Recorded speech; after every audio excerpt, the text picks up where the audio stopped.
Hello, everyone, and welcome back to another episode of the Just Our Luck podcast. Today is a solo episode. So yes, just me, just you and I chatting about what the heck is going on, how we can do better, the usual stuff. I know the premise of this podcast really was just an outlet and kind of a tool for class of 2020 graduates, stuck in the middle of this pandemic, not knowing what the heck was going on as of this time last year, to try and figure out where other people in their class stood in terms of employment, graduate school, actually becoming an adult, whatever that means, to your perspective and your experiences, but also maybe there are people from class of 2021, class of 2022 who are trying to get an idea of what to expect. And I think that is also super important because, no offense to class of 2021, but there's definitely more guidance and more of a plan in place when it comes to internships, new jobs, starting off grad school.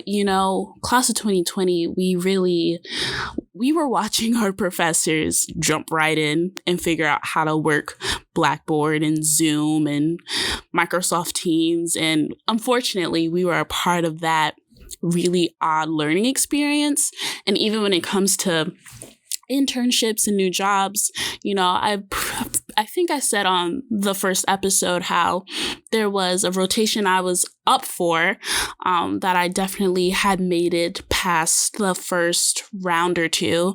And they simply sent an email and said, there's a lot going on, don't know really what's going to happen. So we are kind of pausing on this timeline. If anything comes up, we'll be sure to, the usual HR stuff. If anything is sure to come up, we'll reach out to you, blah, blah, blah, However, now for those who are still in college, maybe, going into their freshman year of college, a lot of companies have an idea of what a virtual internship experience is looking like, or companies now know how to effectively, bring in new hires for orientations when it comes to new jobs, and even professors knowing how to record Zoom sessions and X, Y, and Z. So we are in better times for those. Unfortunately, it took millions of students to be the test bunnies and rabbits, but this is literally all of our first times experiencing a pandemic. So what else can we do about that? Nothing really. So the purpose of today's episode is really going over, specifically from my experience, workplace anxiety. So, you've heard me talk to my friends, people I've gone to school with who are working, interning, X, Y, and Z. And yes, it's a whole feat in securing a spot in a cohort or securing employment. But what happens after you make it? Nobody really talks about what the first day of work is like, what meeting a new team is like, what meeting a new cohort is like. There are people who are in programs for over a year. These are people who are gonna ask you for answers or study groups. And when you're working, these are people you're gonna be talking to every day. And I can only speak for myself, but as an already anxious person, I've already recognized that I'm just I like to be ahead of the game in as many ways as I can. And in a perfect world, me thinking of every single end goal is amazing. But, that's really not how life is like. Unfortunately, I can't think of every possible thing to go wrong or to go right. And actually, one of those things happen. So as being a naturally anxious person, of course, I'm going to have workplace anxiety. I just graduated college. I spent most of my life in school, tests, midterms, quizzes, as I'm sure all of you also have.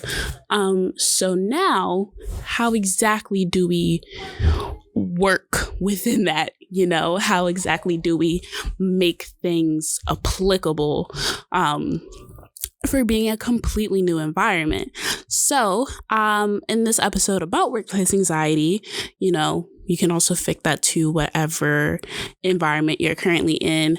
I found some steps, some insight from actual licensed therapists and psychologists, but also just gathering advice from my peers, some of the people you've already heard on the podcast. How have they battled it? How have they overcome it? How are they currently dealing with it? Because if, for those who do have anxiety, it's not something that'll really ever go away, unfortunately.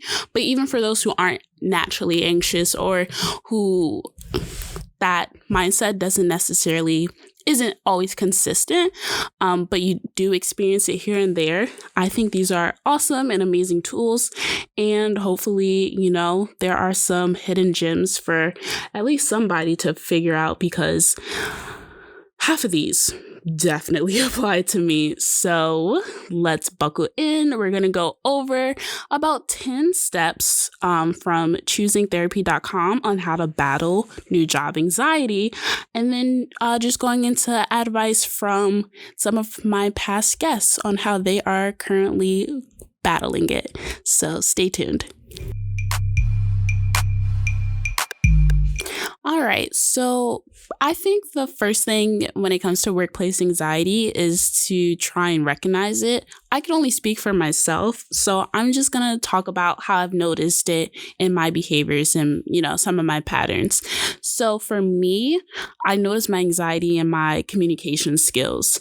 So literally the most painful thing for me is sending emails, especially, and not to say, I love sending emails. When I say I hate sending them, I mean when I am tasked with specifically stating a deadline, when things are past due, asking where they are, being able to get someone to double confirm, just, regular work things in general in life. However, I realized that in general, I like to be a nice human. So, to me, stating, you are past this deadline, this is now affecting X, Y, and Z, it's very hard.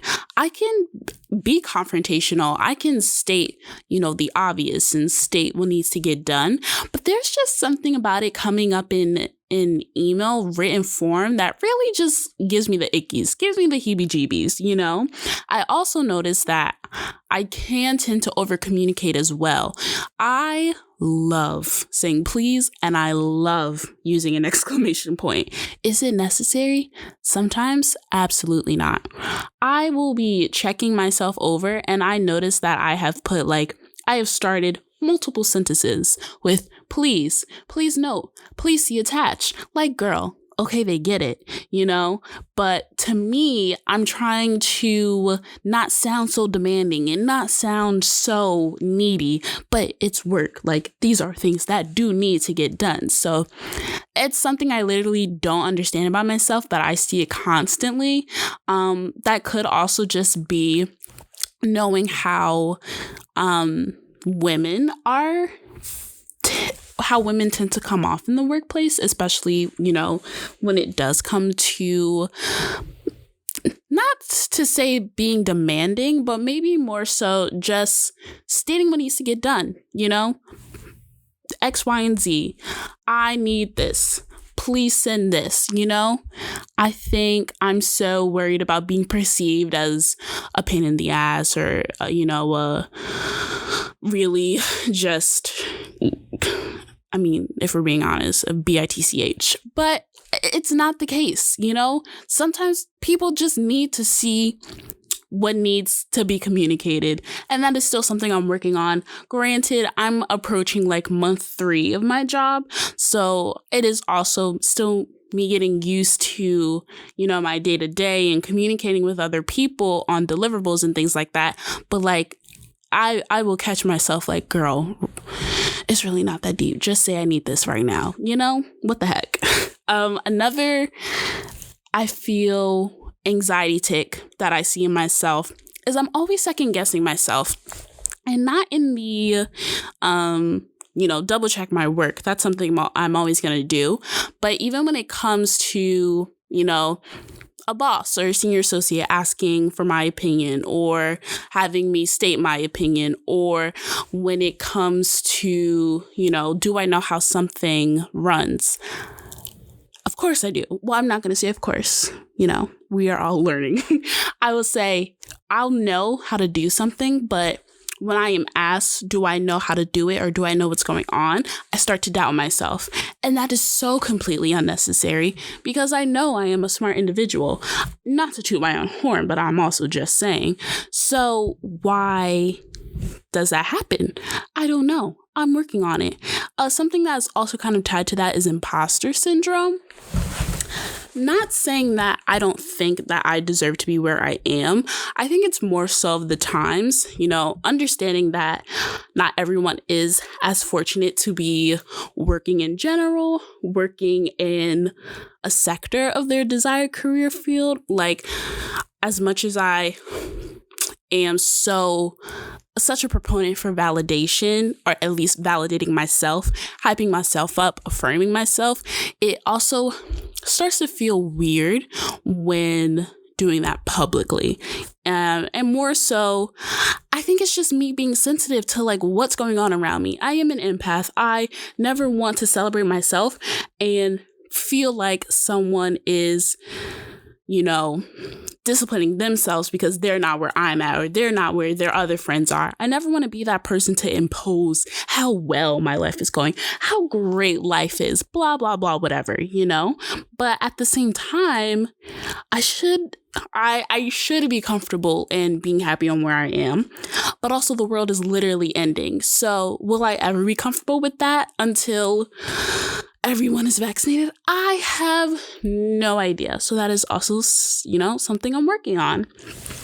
So, looking, on ways to battle workplace anxiety, new job anxiety, I came across this article on choosingtherapy.com, written by two therapists, licensed therapists, not your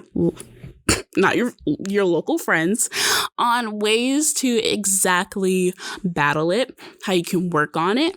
And some of these tips, honestly, majority of these tips are pretty spot on, I think, in just being able to apply them to my everyday life. So the first thing that comes up is self-validation. Like I said earlier, hype yourself up. Days I wake up, I'm like, wow, look at me. Walking across my apartment to go work from home. I have a job that I don't hate because, trust me, I vividly know what it's like to have a job I hate and how very much I don't want to go back to that. But simple things like that, just gratification, gratifying myself, acknowledging where I am, where I have come. I'm only 23. I have so much life to live, but still, damn me, look at me go, The next tip they provided was ask for encouragement. This is something I personally struggle with. I don't like feeling like I have to depend on other people for validation. I can give myself validation, but asking somebody hey, can you hype me up? It takes a lot for me to do that. So this is something I'm still working on, but asking for encouragement from other people, maybe those on your team, it does feel really nice when people on my team are like, Kimani, you're doing a great job. You did this well. Especially being a new person to the team, to the industry, etc. This is something I need to make sure I'm doing well at. If I'm not doing good at my job, please let me know. I will do better. But also, the day somebody has to tell me I'm not doing well at my job, I'll literally keel over. Is that trying to please others? Sure. But also just knowing how I am as a person, how I like to get my work done, how I like to contribute to the overall efficiency, productivity. I never want to get there, so let's move on. Get ready for work the night before.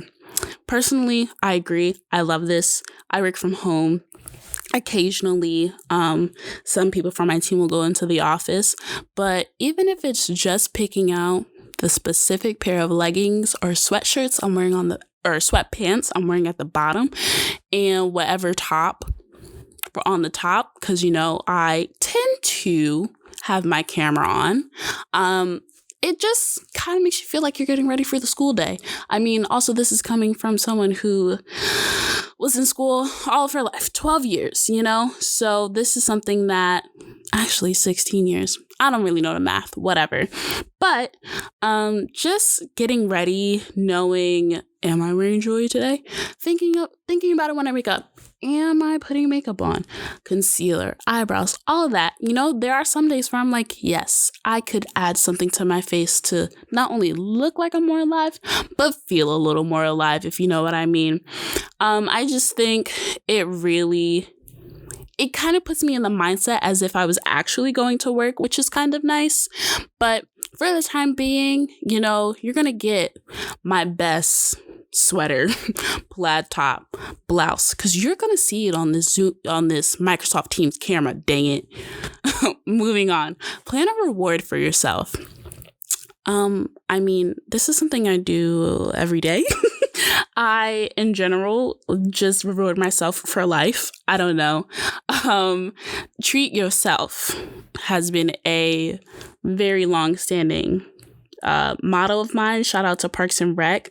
I will find any excuse to treat myself. And that's just because I deserve to.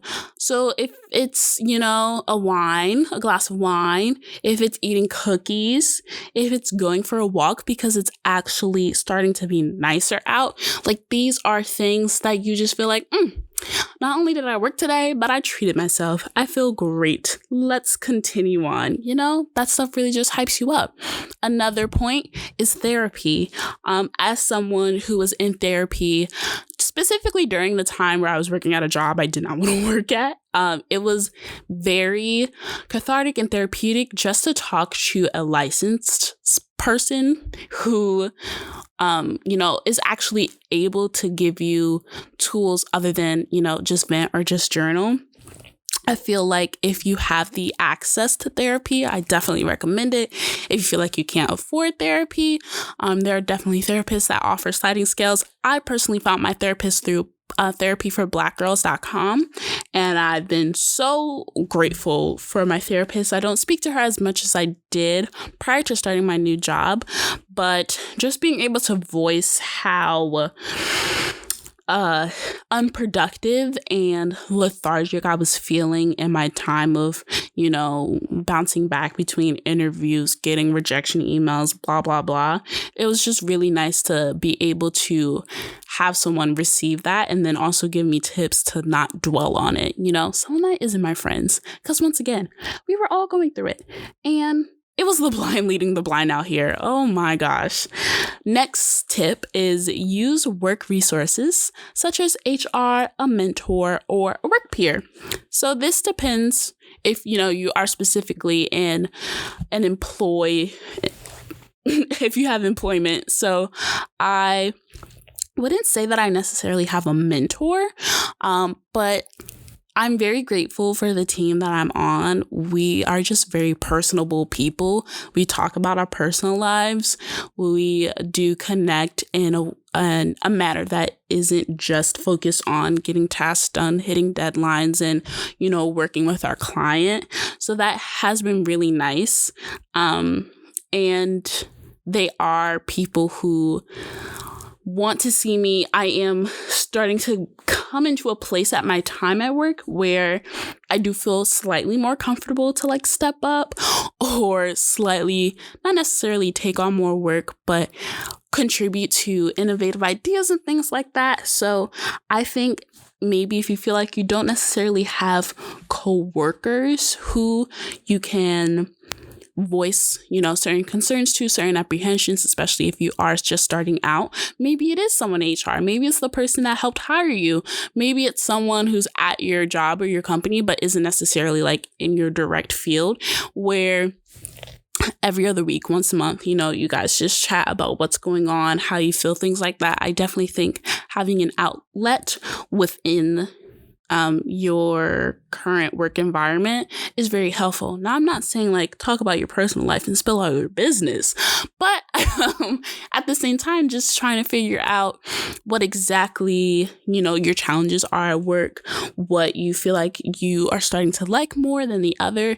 I think someone who directly can relate to that, just having a nice sounding board is definitely a work appropriate sounding board is super dope. Next is make new friends. This isn't necessarily the easiest thing to do, considering we are in a pandemic.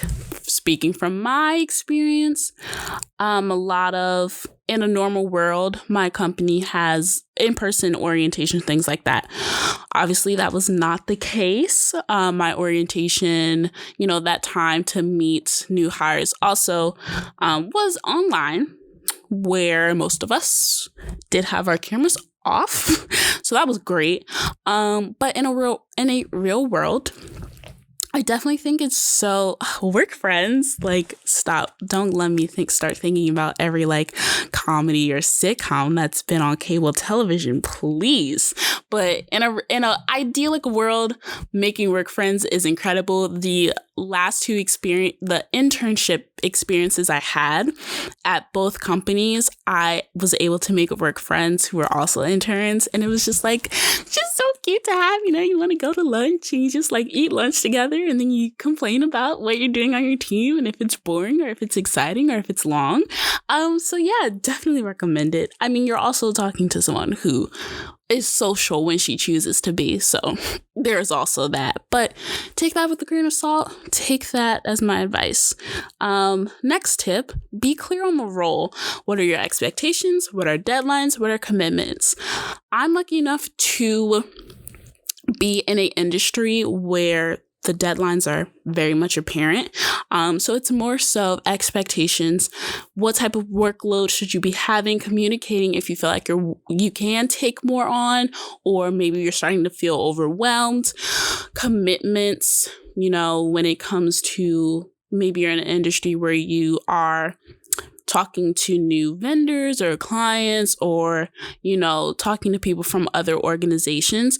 You just really want to make sure you understand what exactly it looks like to excel at your job, and how not only does that show that, you're a great worker in this capitalist mindset, but also it does help you when you are ready to move up, for a promotion, or you're looking maybe for employment at another job. You never want to leave somewhere and everyone on your team is like, oh, thank God she's gone. She was literally doing nothing for us.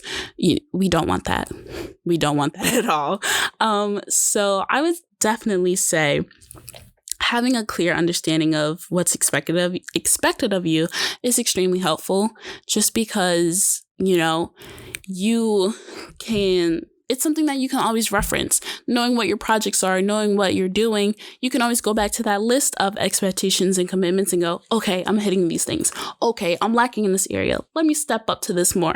Things like that. It just shows that you're a great person and a great team member. Second to last tip, accept feedback when given and be patient. This is something I'm desperately working on. I can be impatient. There, I said it. I've gotten a lot better in my days. However, I think it's also kind of a stereotype of the younger generation, millennials and Gen Z, compared to, Generation X. They always say that we're always hopping from job to job and we just want to be at the top as soon as we graduate college, blah, blah, blah. And I mean, yes, would that be nice? Absolutely. But also, we need to remember the times that we are in. I'm approaching month 3 of my job. There is no way that I'm expecting to be promoted, come next week. Duh.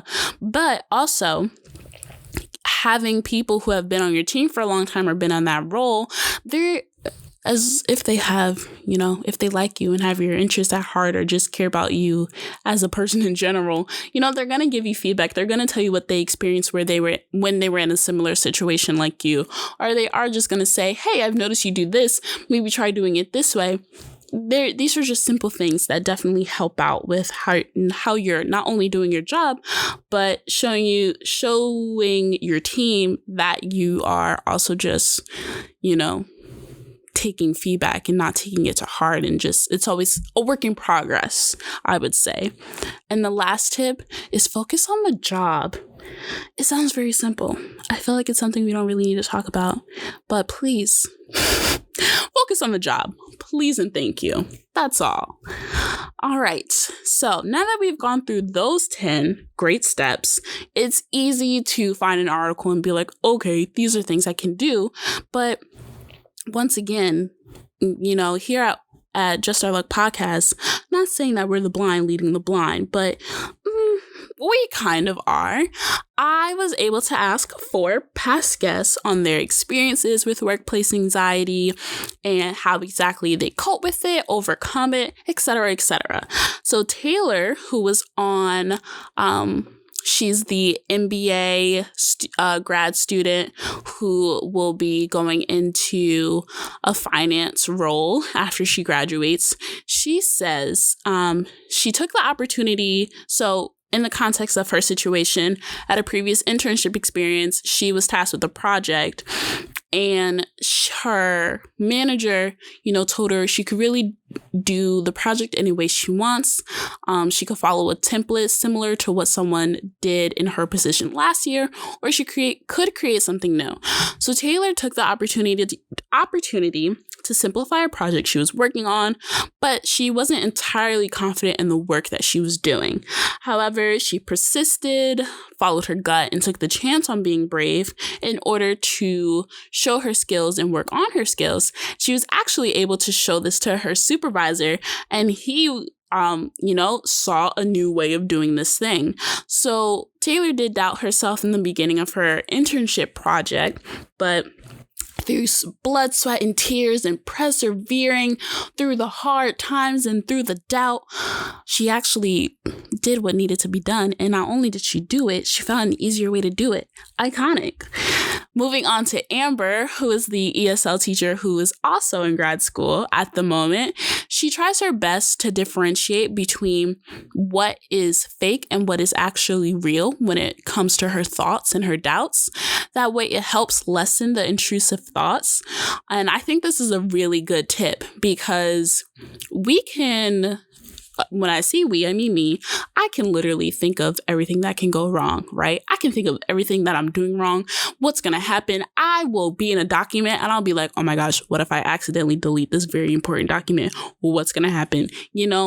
That, for example, is a very fake thought. Do you know how hard it is to accidentally delete something you're currently working on? Especially if autosave is on Excel. Let me just tell you. So that's a perfect example. Separate intrusive thoughts from what is realistic. I might not be able to delete a whole document, but I could probably accidentally delete a paragraph. And guess what? I'll hit undo. Because thank God for undo and redo in Word, Excel, pretty much every Microsoft Office product. So shout out to them. Next, Leanne, who is currently working in public relations as a contractor. During her internship at NBC, Leanne initiated a meeting between her bosses when she felt like she was really underserving in her goals and her daily work. So she set up a meeting to apologize for her perception of her lack of quality work, and she really took the time to own the situation and ask questions on how she could improve. So not only did she essentially beat her bosses to the punch on saying, you're really not doing this right, girl, you need to step it up, she was able to recognize that she felt like she wasn't hitting those goals, hitting those marks. And by that, not only did she open the discussion for how she could improve, but she took that feedback and actually did it. And also knowing Leanne and her really strong, really good work ethic, she probably wasn't doing as bad as she says, if we're being honest. But we'll take her word for it. And then lastly, Gerard, who is currently working as a case manager for a nonprofit while also being a grad student for nonprofit studies, he said He knows that he's new and it's expected of him to not always get things correctly the first time. He knows that in time he will do better, and he finds resources that allow him to vent and provide reassurance. So these are just, daily reminders, daily mantras on how exactly we can recognize that we're not going to know everything. We just got here. It's impossible to know everything. And there are so many industries, so many jobs where they literally expect you to not know anything. So give yourself grace and give yourself time, people. And just, once again, having Gerard, he had resources, people within his company, his boss, co-workers that allowed him to vent. Just like one of the tips from choosingtherapy.com, make new friends, use work resources, to exactly figure out how you can navigate these things. It's really, I'm not trying to say that it could all be so simple, but it could be so very much straightforward. And I think that's just the daily reminder that we need. So that was this week's episode on workplace anxiety and how to battle it. Thank you so much for listening to me ramble on today. There will be no mindful mantra because all of these are mantras that we need to really think over, write down, apply to ourselves, share it with your friends. These are just things that are really important, and we need to be realistic. We're not going to know everything, but damn it, we're going to try, and we're going to try our best. And that's all that we can do. So once again, thank you for listening to another episode of the Just Our Luck podcast. I will be back next week with another guest talking about their life, how it's going, and what exactly are they doing to figure out this stupid thing called adulting. Thanks. Have a great day. Be productive and be blessed. Bye.